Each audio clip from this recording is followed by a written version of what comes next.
What makes something right or wrong?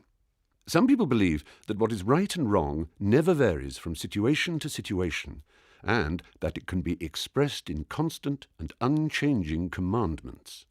They often look to religious texts or authorities to discover what they think a God wants them to do.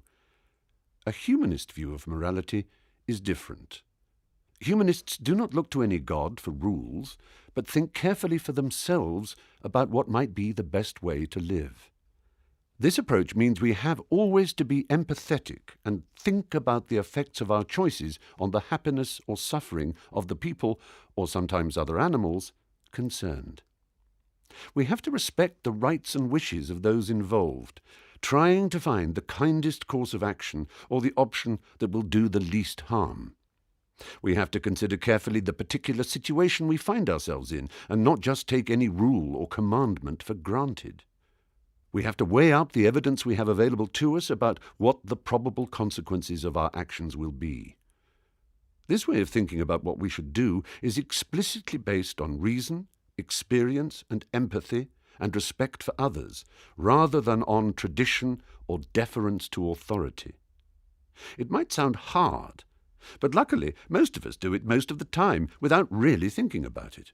Morality is not something that comes from outside of human beings, gifted to us by an external force like a god. When we look at our closest relatives in the animal world, we see the same basic tendencies we recognize in ourselves: affection, cooperation, all the behavior needed to live in groups and thrive. It is clear that our social instincts form the basis of morality and that they are a natural part of humanity. Of course, that is not the end of the story. The long experience of tens of thousands of years of human beings living in communities has developed and refined our morality, and we are all the lucky inheritors of that hard work. But it does not mean that there are not people who do harm or make bad choices. But ultimately, morality comes from us, not from any god.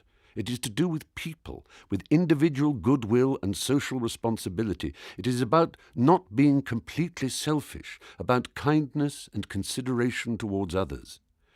Ideas of freedom, justice, happiness, equality, fairness, and all the other values we may live by are human inventions, and we can be proud of that as we strive to live up to them.